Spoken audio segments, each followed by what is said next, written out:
Permítanme abrir la puerta y presentar a Rebeca Anijevich. Hola Rebeca, buenas tardes, ¿cómo estás? Hola, ¿qué tal? ¿Cómo estás? Buenos días para aquí, buenas tardes para allá. Así es. Bueno, un gusto enorme tenerte aquí, la verdad que nos honramos con tu presencia y nos gustaría, más que nada, siempre se ha dicho, siempre el ítem es un problema de educación. Siempre viste que se dice, no, porque la delincuencia es un problema de educación, el robo es un problema de educación, la droga es un problema de educación. Todo es un problema de educación, pero cuando hablamos de educación, ¿de qué estamos hablando? Bueno, en principio gracias por la invitación. Sí, a veces casi, digo, como en broma decimos, todos los problemas del mundo vienen a parar a la educación, ¿no? Yo creo que la educación eh, es muy importante a pesar de que en el mundo no aparezca de ese modo, salvo para culparla, digamos, de lo que no hace. Pero pensamos siempre que la educación permite muchísimas cosas a quienes formamos y acá quisiera hacer una pequeña distinción entre educación y escolaridad, porque a veces se confunde. Eso que se le reclama a la educación en realidad se le reclama a las escuelas, ¿no? La educación es mucho más que ir a la escuela. Sabemos de todo lo que sucede en la educación no formal, en la educación que las propias comunidades desarrollan. Con lo cual, digo, la educación en general, no hablando en particular de la escolaridad, es lo que permite a los individuos desarrollarse, es lo que les permite a los individuos interactuar, es lo que debería permitirle, y digo debería porque en Latinoamérica y en otros continentes no es tan así, que los niños y niñas más vulnerables puedan salir de la vulnerabilidad y acceder a otro tipo de vida. Y digo, y eso está difícil en Latinoamérica, sobre todo, bueno, en nuestro país, en Argentina, y en tantos otros. eh, pero entendemos que el valor que tiene la educación en términos de no solo de transmisión de conocimientos, sino en términos de formación justamente en aquellos valores democráticos que queremos para convivir en una sociedad donde la gente pueda dialogar aunque piense distinto, que la Puede gente crecer. pueda crecer, que pueda construir su propia identidad junto con otros en comunidad. Bueno, y eso es el valor de la educación. Desprestigiada, porque por lo menos acá en Argentina, cuando sale alguna noticia educativa es por algo malo, ¿no? Ujú. Nunca una noticia de educación, miren qué bien lo que está sucediendo, ¿no? Siempre es un alumno le pegó a la maestra, un padre, no sé qué, la escuela que no está cumpliendo su función. O sea, en las primeras planas de, digamos, de la prensa, primero casi no hay noticias sobre educación, ¿no? Eh, En general, y nada. nada, y cuando hay es porque pasó algo malo, Claro, claro. ¿no? Y otro fenómeno que es menor, pero que a mí particularmente siempre me sorprende, la entrada a las librerías. En Buenos Aires todavía hay muchas librerías, ¿no? Ujú. Donde la gente puede entrar a comprar en papel Sí, y no solo digital. Y en las librerías antes había siempre una mesa grande llena de libros de educación. Hoy entras a las grandes librerías y preguntas dónde está el sector de educación y te dicen, en el último estante acá abajo, ¿no? O sea, donde no se ven. Y sí. uno podría decir, bueno, porque lo digital, sí, claro, hay una parte que es de lo digital, pero hay otra parte, los libros se siguen publicando en papel. Cuando vos lo pones sobre la mesa, estás reconociendo y valorando que tenés algo para mostrar, para que la gente compre y demás. Ujú. Pero claro, si lo tenés en el segundo subsuelo, Em, difícil, ¿no? claro. Bueno, no es un elemento de consumo, es un elemento de búsqueda en general la educación.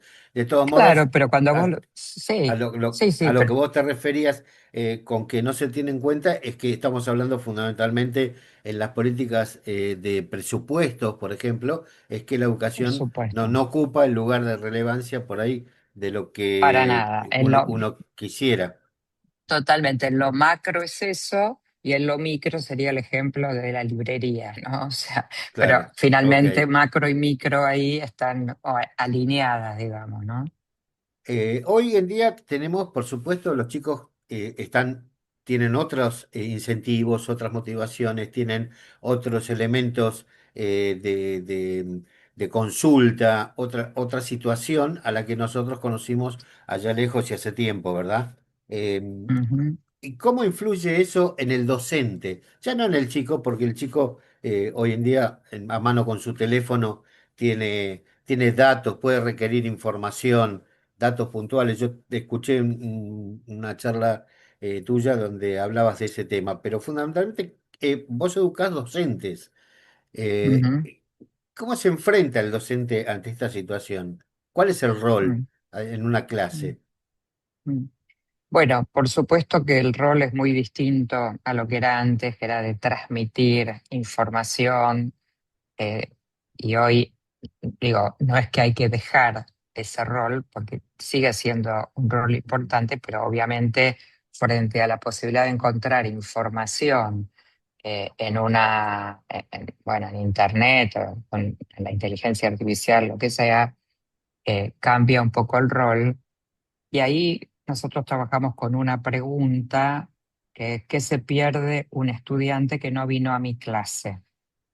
Y si Ujú. lo que se pierde lo encuentra en Internet, significa que hay algo que nosotros tenemos que hacer distinto en la clase, porque en la clase el estudiante probablemente no necesite esa información porque ya la tenga o tenga acceso, pero en la clase construye diálogos con pares, en la clase se generan esos vínculos también de construcción de la propia identidad del sujeto, en la clase deberían suceder experiencias de aprendizaje que no suceden apretando una tecla de la computadora. Entonces, el rol de un docente hoy es diseñar experiencias de aprendizaje potentes, significativas, donde la información forma parte, por supuesto, porque si yo te digo, bueno, necesito enseñarte a desarrollar tu pensamiento crítico, que es hoy, por ejemplo, un elemento importantísimo frente a la inteligencia artificial,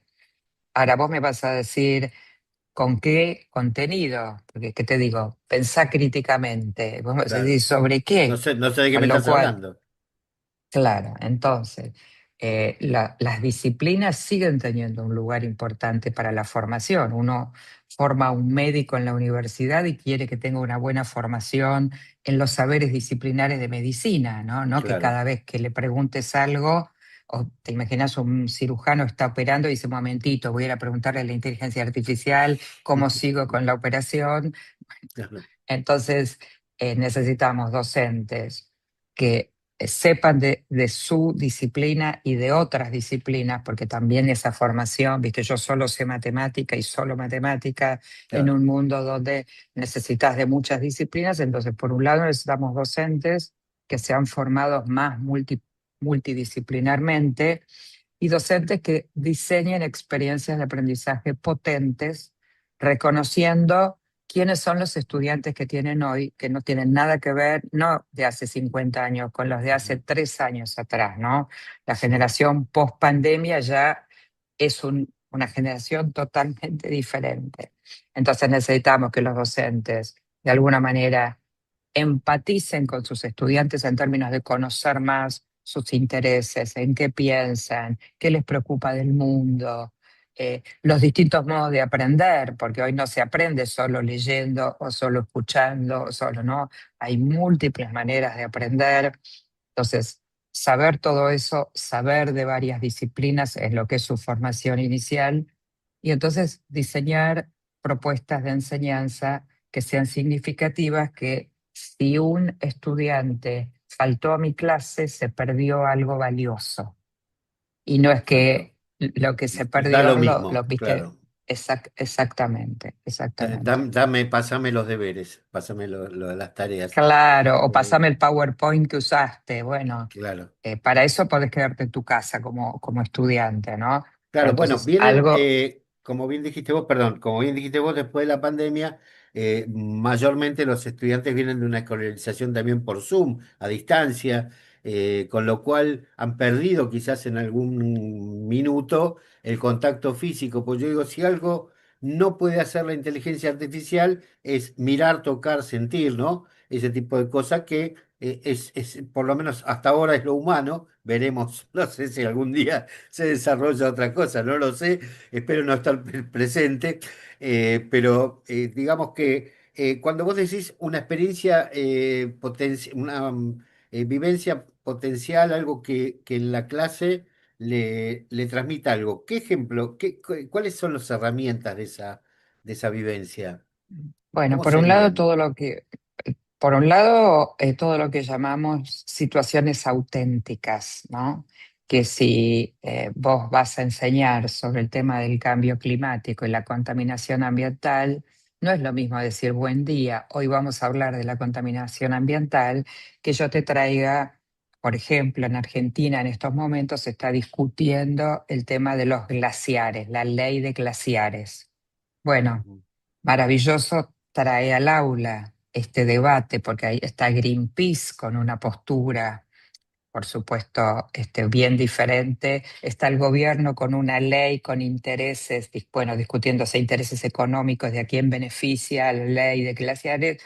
ujú, Entonces, trae esto al aula y entonces investiguemos qué está pasando, qué opina Greenpeace, qué opinan estos partidos políticos, qué dice la ciencia y los especialistas. Entonces vos convertís el aula en un lugar donde lo que pasa en el mundo entra al aula y se conecta con los saberes disciplinares que tenés que enseñar.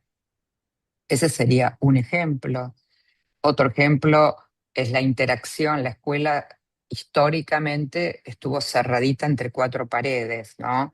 Y ujú, entonces claro, solo aprendías lo que sucede ahí adentro. Bueno, hoy una buena experiencia también es salir de la escuela, ¿no? Ir a la comunidad, ir a distintos lugares, ir a un museo, pero no solo de visita, hacer una experiencia inmersiva en un museo donde no solamente mires pinturas, sino puedas conversar con el que armó la exposición y ver con qué criterios la armó, y o si está el pintor, quien pintó esos cuadros, poder conversar con él, poder hacerte preguntas sobre eso, ¿no? Y entonces volvés a la escuela, volvés al aula con toda esa actividad inmersiva que hiciste y entonces tu manera de aprender, obviamente, ya no es repetir información de memoria, es ¿no? diferente, claro, Bueno, claro, totalmente. Y la inclusión de muchos de lo que uno llamaría objetos de la cultura, ¿no? Que están fuera de la escuela, en cualquier lugar, en múltiples disciplinas, y ver cómo los acercás a la escuela, ¿no? Bueno, si vos mirás la ciudad, en muchos lugares tiene grafitis, ¿no? Bueno, claro. analicemos los grafitis de la calle y veamos qué tiene que ver esto con la construcción de la ciudadanía global, con la construcción de la ciudadanía digital. eh, Articulemos con la profesora de arte a ver si nos podemos entender si el graffiti es un modo de expresar descontento, si es una técnica, si es un arte. Bueno, o sea, todas esas son Claro, es todo experiencias. eso a la vez, o todo eso a la vez. Claro, por supuesto, por supuesto, por supuesto que sí. Cuando uno se enfrenta hoy a chicos que tienen, yo no sé si llamarlo, si está bien llamarlo así, otra velocidad de pensamiento, eh, por un lado, pero por otro lado tienen menos crítica en el pensamiento, tienen menos visión de cuestionamiento, tienen, creo yo, por lo menos esa es mi experiencia, ¿no? Quizás estoy equivocado, pero tienen menos capacidad de discernir lo que hay que cuestionar, sino que son más receptores que cuestionadores. ¿Cómo se puede generar una situación de este tipo? Un cambio de ese tipo. Sí, en principio yo no generalizaría, ¿no? Porque por lo menos digo, mirando la Argentina, tenemos adolescentes, estudiantes muy críticos y tenemos otros nada críticos, ¿no? Ujú. Depende mucho la inserción social, en qué contexto, ¿no? Digamos, hace que tengamos estudiantes liderando, digo, protestas con causas pensadas y demás, por supuesto, otros protestando para entrar a clase a las 10 de la mañana en vez de a las 8. Claro, Bueno, tenemos también diversidad, pero por un lado digo no generalizar. Por otro lado, sí, por lo menos la preocupación en relación a la disminución, que muchos informes hoy que están analizando el uso de las pantallas, del uso excesivo de las pantallas, ujú, que están mostrando lo que llaman una disminución cognitiva, ¿no? En términos de no solamente pensamiento crítico, pensamiento profundo, ¿no? Y a eso yo creo que hay que estar muy atentos y creo que mucho más cuando se trata del uso de la inteligencia artificial. Estamos viendo en las aulas estudiantes que le piden un trabajo a la inteligencia artificial y así como la inteligencia artificial se la da, la entregan, ¿no? claro. Sin revisar, sin analizar críticamente, sin validar esa información.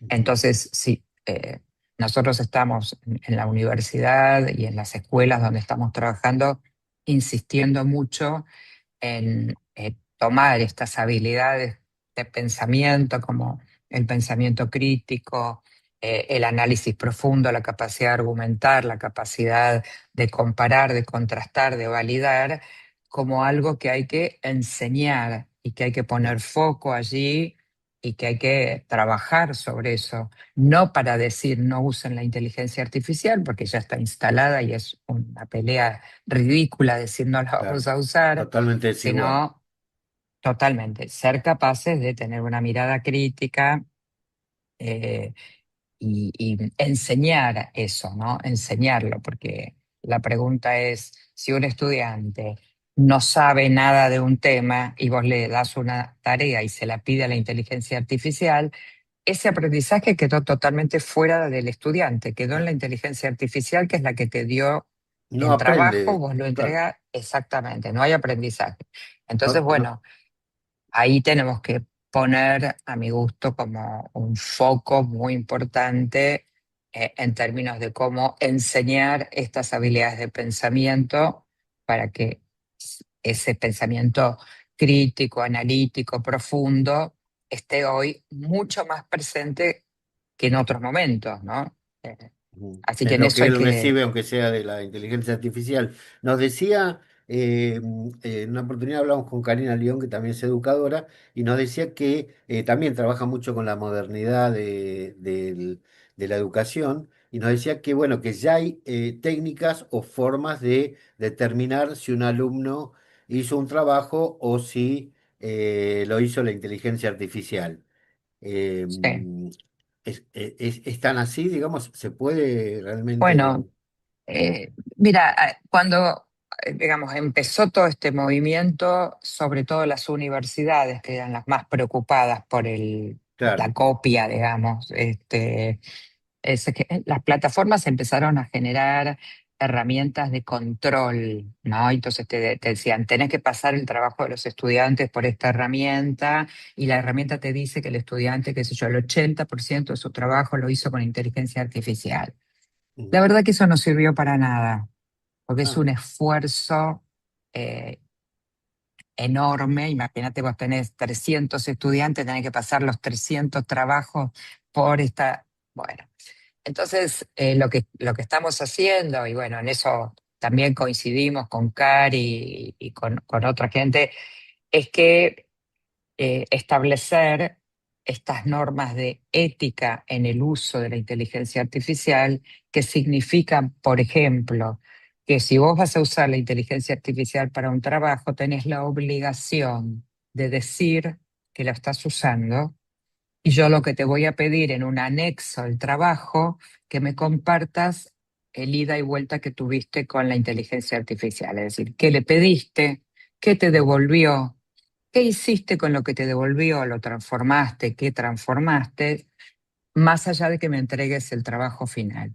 Y eso está funcionando mejor, está funcionando en general bastante Ujú. bien, y te diría siempre provisorio, porque como la inteligencia artificial va a una velocidad, que esto que Claro, yo te estoy claro. diciendo hoy, tal vez dentro de un rato te llamo y Ya te no. digo, mira, ya no Sí, corre borra más, esta parte, porque, borra esta claro, porque parte. la inteligencia artificial ya hizo Nos tal otra pasó. cosa, pero Claro, en pero aquel principio, alumno, digamos, no por deshonestidad, sino por no, por, vaya a saber, por el motivo que lo impulsa a ir a la inteligencia artificial, va de alguna manera directamente y presenta el trabajo tal como vos dijiste. Y, digamos te lo presenta, porque no el que va a la inteligencia artificial normalmente es porque no quiere apelar al libro, no quiere apelar a estudiar el tema o a desarrollarlo de otra manera. Entonces, ya hay un poquito de una honestidad incuestionable, ¿no? bueno, O, yo o creo no. que yo pienso que primero nosotros tenemos un desafío con los estudiantes y también con nosotros como profesores de hablar primero de la inteligencia artificial, de ayudar a entender qué hay detrás de esa caja negra, quiénes están detrás, qué son esas plataformas, ¿no? Así como en un momento, viste, lo pensamos sobre la Internet. Bueno, Claro, quién pone contenidos en la Internet o en la Wikipedia? sí, sí. Este, entonces, O los trabajar con los algoritmos, ¿no? tal cual, bueno, enseñarle a los estudiantes cómo funciona, qué es un algoritmo y cómo funciona, qué pasa con los sesgos en la inteligencia artificial, qué pasa con las alucinaciones, o sea, todo eso hay que enseñarlo, no directamente ir, bueno, buen día, simplemente les digo que el que quiere usar inteligencia artificial lo puede hacer, qué sé yo. Pero también nosotros en la universidad justamente estamos poniendo también en el programa, en los programas nuestro compromiso como profesores con la inteligencia artificial. Por ejemplo, yo particularmente y varios colegas, ¿no? Escribimos que nos comprometemos a no usar la inteligencia artificial para darle feedback a los trabajos de los estudiantes, hacerlo Ah, que está al otro nosotros. lado, claro, está al otro lado, claro. Y ese es un compromiso y lo escribimos en el programa, ¿no? Ese compromiso. El Ujú, compromiso de si usamos la inteligencia artificial, comunicarle a los estudiantes, esto lo hicimos con la inteligencia artificial y miren ujú, lo que nos pasó, le pedimos esto, la inteligencia nos... O sea, ese es un trabajo de educar al estudiante en el uso de la inteligencia artificial para digo, que la ética no sea solamente discursiva y te diga, sí, claro. yo soy honesta, qué sé yo, sino mostrémoslo con hechos concretos en el aula, ¿no? Claro, es el feedback, ¿no? Educar también al educador. Aquella teoría Tal cual, de Pablo tal Freire, que cual. no hay educador ni sin educando, educando sin educador. Claro, si vos planteas tu honestidad desde este lado, claro, yo imaginaba, como bien decías vos, 300 exámenes, más fácil pasarlo por inteligencia artificial y que te diga, bueno, muchacho, esto está todo copiado, esto lo sacó de acá, que la inteligencia te resuelva el trabajo, ¿no? Tal cual, tal cual. Eh, obviamente, y acá estoy diciendo también la inteligencia artificial en niveles más profundos, digamos, o más complejos te enseña a que vos hagas un bot, un asistente, ¿no? Que te ayude con tus criterios, que te Ujú. ayuda a hacer, por ejemplo, una primera corrección, que no estaría mal, sobre todo cuando uno tiene cátedras muy masivas, ¿no es Claro, cierto? claro, Entonces claro. vos educás a un bot como un asistente tuyo y le decís, te pido que mires estos trabajos con esta lupa, con estos criterios y me des una primera devolución a mí o se la des directo al estudiante. Bueno, entonces ahí es distinto a simplemente pasarle los trabajos y que lo que la inteligencia artificial te devuelve directamente se lo mandes al estudiante. Ujú. O sea, lo que quiero decir con esto es que nos puede ayudar a nosotros y aliviar una parte de la carga de trabajo que tenemos. Insisto, cuando tenemos cátedras numerosas y acá imagínate la Universidad de Buenos Aires que tiene cátedras, ¿no? En Masivas, mil claro. alumnos, bueno, entonces esos diseños de los chatbots bien educados por nosotros puede ser una ayuda. Pero igual necesitas tu cabeza, porque la Claro. pregunta que nos hacemos es quién tiene que tomar las decisiones. ¿Las tiene que tomar la inteligencia artificial por vos o vos tomar las decisiones? Entonces la decisión tiene que estar en manos nuestras. Podemos pedirle ayuda al bot, ¿está Y bien? ahí estamos en el tema del pensamiento crítico, ¿no? De la posibilidad de discernir qué es nuestro o cuál es nuestra parte de responsabilidad en el tema y cuál es la de el elemento de consulta, sea ese, sea Internet, sea cualquier otro. Eh, Claro, claro. te cuento, Rebeca, estamos emitiendo esto el Día de la Mujer Ah, y no sé si es un rubro, un tema. Yo en general no soy muy adscripto a los días pero reconozco que hay todavía en la sociedad nuestra un trato diferente hacia la mujer con respecto al hombre, ¿verdad? ¿Cómo lo ves vos en la educación? Porque estamos acostumbrados desde mi época, que la mujer, la maestra era la segunda mamá, cosa casi aberrante, pero bueno, era así. Ibas al colegio y la maestra o la jardinera o la maestra eran la segunda mamá. Y de ese pensamiento a la maestra de hoy. ¿Cómo ves mm. vos la evolución? ¿Cómo ves vos la evolución de la mujer dentro del rol? Bueno, efectivamente el rol de segunda mamá es lo que históricamente conocemos. Hoy ya no. Ese modelo no está funcionando de la misma manera. Me parece que lo que uno podría decir que se sostiene, igual no de la misma manera, es toda la cuestión del vínculo, de la parte más afectiva que tiene la educación, ya sea con la maestra, pero en general la escuela como institución, una escuela que, bueno, que aloja, que contiene, que acompaña, ¿no? Y eso no es solo para el rol de la maestra, sino para todos los actores institucionales. Sobre todo, este modo de incluir la afectividad en la escuela, en términos de profundidad, sobre todo eh, para aquellos niños más vulnerables, donde la escuela es un refugio, la escuela es ese lugar donde uno diría, le tienen que pasar cosas buenas, porque en la vida no necesariamente les están pasando. Y eso no es exclusivo de la mujer, digamos, eso tiene que ser del director de la escuela, del bibliotecario de la escuela, me parece que hay esa dimensión afectiva tiene que ser para todos. Por otro lado, el rol de la mujer ha cambiado. Bueno, ya sabemos, no es la mujer que se queda en la casa o que es maestra para tener un poquito de platita, pero que su Sí. marido la mantiene. Bueno, O eso estar ya creo ocupada, que, o estar ocupada. o Sí. estar ocupada, me parece que eso ya pasó. La maestra de hoy, en muchos casos, es alguien que también se desarrolla profesionalmente en paralelo en otra actividad. Eh, por supuesto, tenés también maestras que trabajan todo el día de maestras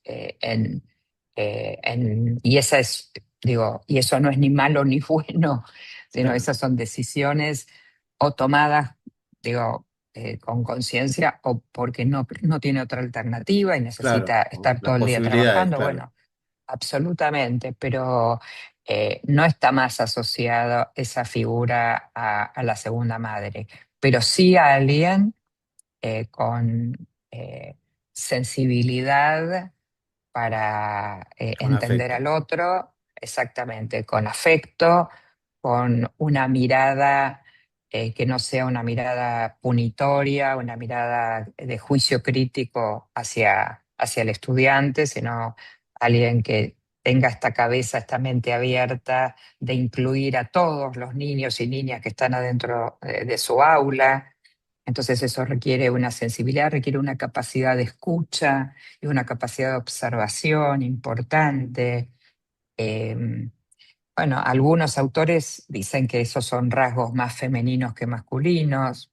Yo mucho no acuerdo con eso. Yo creo que tenés mujeres con poca capacidad de escucha y hombres con mucha capacidad de escucha, ¿no? O sea, no, no generalizaría por ahí, pero está Claro, claro que no es ese rol de segunda mamá, ¿no? Eh, en líneas generales, algunas todavía vas a encontrar que te sí, dicen, por yo soy como supuesto. la segunda mamá, pero bueno, no me parece que O no que es lo lo viven así, general. claro, claro. Claro, claro. Bueno, hay mucho para desarrollar sobre aquellas maestras que están hace muchos años y quizás no se actualizan. El tema de las evaluaciones, si sirven o no sirven. Yo simplemente como sé que es una persona muy ocupada, te quiero Mm, agradecer por este tiempo, Rebeca, por estar aquí con nosotros y bueno, charlar un poquito sobre la educación, muy poquito, pero bueno charlar un poco y esclarecernos, porque a veces muchos no sabemos dónde estamos parados con respecto a nuestros hijos o quizás cuando vengan los nietos o para quienes ya los tienen los nietos, cuál es el rol que tenemos que tomar como educadores, también como padres, como no docentes formales, sino como formadores desde otro lugar, y cómo compatibilizarlo con el día de hoy, ¿no? A nosotros se nos hace más difícil a veces extraer extirpar a los chicos de las pantallas, ¿no? Es ujú, como ujú. que las pantallas cumplen un rol demasiado presente y que yo creo que, bueno, en algún momento, por lo menos la educación formal, quizás ayude a desprenderlo. Te agradezco Ujú. mucho por tu presencia, No, Rebeca. al contrario, gracias por la invitación y les mando un abrazo desde el continente sur, bien lejos de Israel, pero siempre con mucho afecto y con mucho, bueno, esta idea de estar cerca a pesar de estar lejos, ¿no? Así que Así gracias por la es, así es. invitación. Muchas gracias. Bueno, al Rebeca contrario. Anijovic, una educadora, una formadora de educadores, un lujo que nos damos acá en Radio Nadaría. Radio Naria. Algo distinto en tu mismo idioma.